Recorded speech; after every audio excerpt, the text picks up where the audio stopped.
हाय दोस्तों, मैं प्रयागराज शर्मा। मैं आज बात करूंगा दोस्तों साइड क्लियरेंस के बारे में। जब हम किसी भी रोड का निर्माण करते हैं तो उसमें रोड में जो भी स्ट्रक्चर आते हैं तो उनको डिसमेंटल करना होता है, चाहे ब्रिज हो या और कोई भी स्ट्रक्चर हो।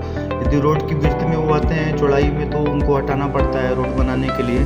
जैसे राइट ऑफ वे जिसको बोलते हैं ROW, तो उसमें आता है तो उसको हटाना पड़ेगा दोस्तों। जिसके लिए आप देख सकते हैं सेक्शन 200 उसमें लिखा हुआ है कि curbs and other structures like guard rails, fence, utility services, man holes, catch basins, inlets etc from the right of way which in the opinion of the engineer interfere with the construction of road are not suitable to remain in place, disposing of the surplus unsuitable material and backfilling to after the required compaction as directed by the engineer।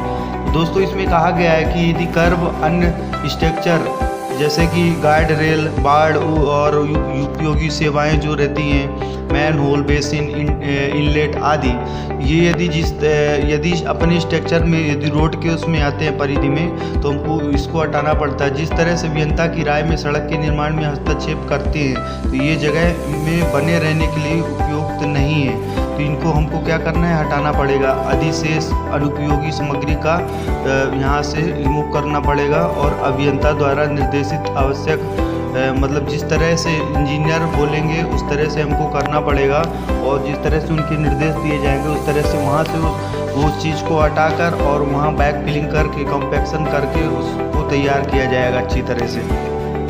इस प्रकार दोस्तों आप देख सकते हैं नीचे लिखा हुआ है existing culvert, bridge, pavements and other structure which are within the highway and which are designated for removal shall be removed up to the limit and extent specified in the drawings or as indicated by the engineer। तो इसमें बोला गया है दोस्तों कि जैसे कभी कभी क्या होता है कि कलवर्ट भी आ जाती है, ब्रिज आ जाती है, तो उनको भी हटाना पड़ता है। तो मौजूदा पुल या ब्रिज या कलवर्ट या पेवमेंट और अन्य स्ट्रक्चर जो भी राजमार्ग के भीतर हैं और जिन्हें हटाने के लिए निर्देश किए गए हैं, तो उन्हें ड्राइंग में निर्देश दिया, उसकी लिमिट जो है वो ड्राइंग पर उसका स्ट्रक्चर बनाकर उसको दिखाया जाता है इंजीनियर द्वारा।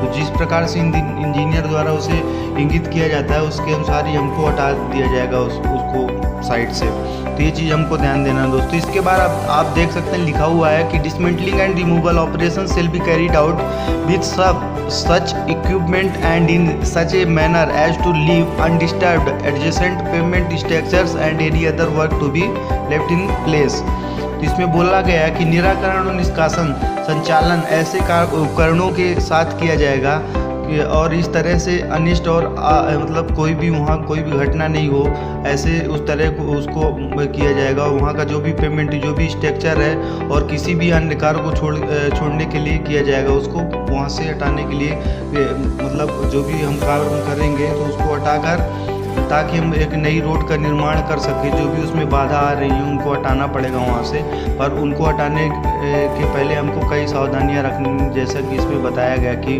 हमको हटाते वक्त ऐसे उपकरणों का यूज़ करना है कि जिसके कारण दूसरों को नुकसान नहीं होना चाहिए। इसके बाद आप देख सकते हैं लिखा हुआ है all operation necessary for the removal of any existing structure which might endanger new construction shall be completed period to the start of new work। किसी भी मौजूदा ढांचे को हटाने के लिए आवश्यक सभी ऑपरेशन जो नए निर्माण को खतरे में डाल सकते हैं, नए काम की शुरुआत से पहले पूरा हो जाएगा, उनको हटाया जाएगा। कोई भी काम, जो भी स्ट्रक्चर जो हमारे निर्माण में बाधा डाल रहे हैं उनको निर्माण के पहले हटा दिया जाएगा, उसके बाद निर्माण किया जाएगा। इसके बाद आप देख सकते हैं क्लॉज 202.2 में उसमें लिखा हुआ है डिसमेंटलिंग कलवर्ट एंड ब्रिज। जो हम कलवर्ट और ब्रिज को नष्ट करते हैं, डिसमेंटल करते हैं, गिराते हैं, तो उसके बारे में दिया गया दोस्तों। इसमें लिखा हुआ है कि the structures shall be dismantled carefully and the resulting material so removed as not to cause any damage to the part of the structure to be retained any other properties or structure nearby। संरचनाओं को ध्यान से नष्ट किया जाएगा और परिणामी सामग्री को हटा दिया जाएगा ताकि संरचना के हिस्से को कोई नुकसान ना हो और किसी भी अन्य क्वालिटी या उसकी स्ट्रक्चर को के पास में रखा जा सके, कोई भी स्ट्रक्चर वहाँ बनाया जा सके। तो इस तरह दोस्तों इसमें लिखा हुआ है। इसके बाद आप देख सकते हैं नीचे लिखा हुआ है unless otherwise specified the super structure portion of culvert bridge shall be entirely removed and other parts removed up to at least 600 mm below the subgrade slope face are original ground level, whichever is the lowest are as necessary depending upon the interference they case to the new construction, removal of overlapping or adjacent material if required in connection with the dismantling of the structure shall be incidental to this item। जब तक कि अन्यथा जो भी निर्देश दिए गए specified नहीं किया जाता है पुलिया को अधिरचना को भाग को पूरी तरह से हटा दिया जाएगा वहाँ से।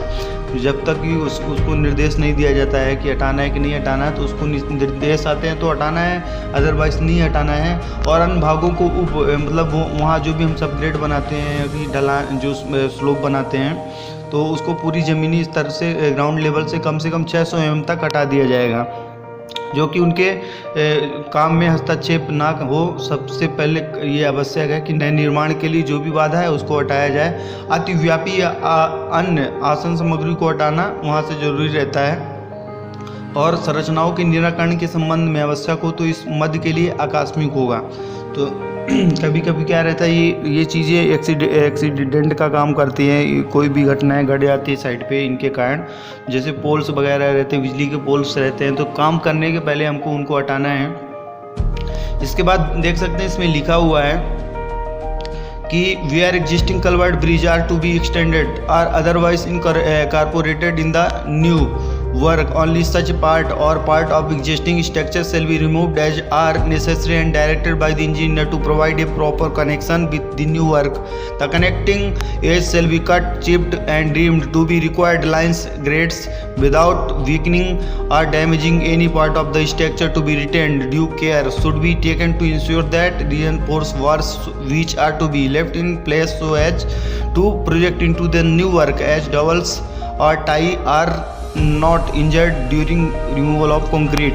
तो दोस्तों हमको इसमें ये भी ध्यान दिया जाएगा कि हम जो भी इसमें सामग्री निकाल रहे हैं तो उसका नुकसान नहीं होना चाहिए। जहां मौजूदा पुलियों को नए कार्य में विस्तारित या अन्यथा शामिल किया जाना है तो मौजूदा स्ट्रक्चर के केवल ऐसे भाग या हिस्सों को हटा दिया जाएगा जो आवश्यक है और नए कार्य के साथ उचित संबंध प्रदान करने के लिए इंजीनियर द्वारा जैसे निर्देश किए गए हैं उसी तरह से हटाया जाएगा।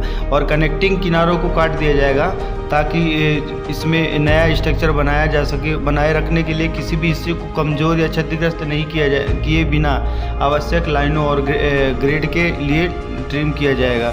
यह सुनिश्चित करने के लिए सावधानी बरतनी चाहिए ताकि नए सिरे से काम करने के लिए वहाँ के जो भी मौजूद स्ट्रक्चर है वो कंक्रीट है निकालने के दौरान डबल बार या कि उसमें कोई भी टाई बार्स होते हैं तो उनको नुकसान नहीं होना चाहिए, उनको हम आसानी से निकाल सकें। और उसका क्या है उसको बेचा जाता है और बेचने के बाद जो भी उसकी की सॉल्वेज वैल्यू रहती है तो वो कॉन्ट्रैक्टर द्वारा प्रोवाइड किया जाता है।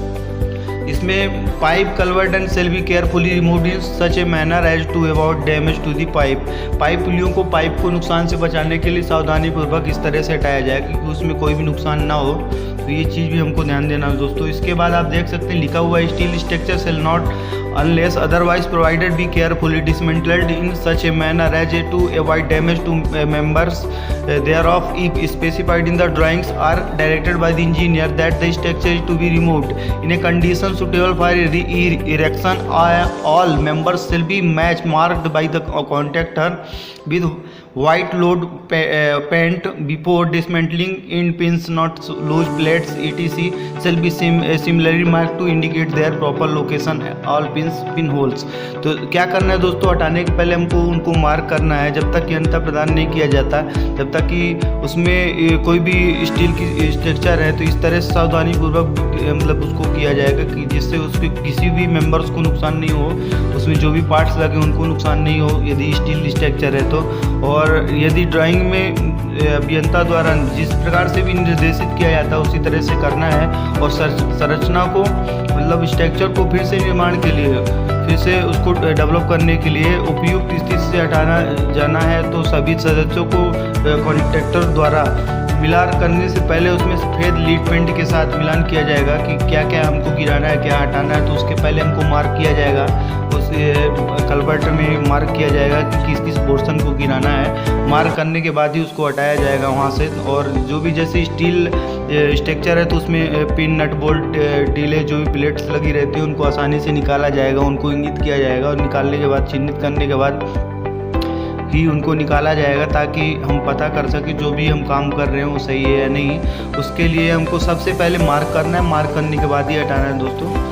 और ऐसे पार्ट को हटाना है जो ज़रूरी है, और जो ज़रूरी नहीं उसको नहीं हटाना है। कभी कभी क्या रहता है, स्ट्रक्चर एक तरफ से सही रहता है और एक तरफ से जो है वो डिसमेंटल कंडीशन में, कोलैप्स कंडीशन में रहता है, तो उसको कोलैप्स वाले पोर्शन को हटाते हैं, और जो सही रहता है उसको नहीं हटाते। तो इस तरह सबसे पहले मार्क करना है, मार्क करने के बाद उसको हटाना है, गिराना है वहाँ से साइड क्लियरेंस के लिए। तो इस प्रकार देख सकते हैं आप, इसमें जो हम कल्वर्ट ब्रिज को डिसमेंटल करते हैं वो किस प्रकार से करना है, किस प्रकार से जो भी इंजीनियर्स के निर्देश रहते हैं उनको फॉलो करते हुए ये काम करना है। और हमको स्ट्रक्चर को हटाना है ताकि हम नया निर्माण कर सकें वहाँ। तो थैंक यू दोस्तों, उम्मीद है ये वीडियो आपको पसंद आया होगा। Thank you so much.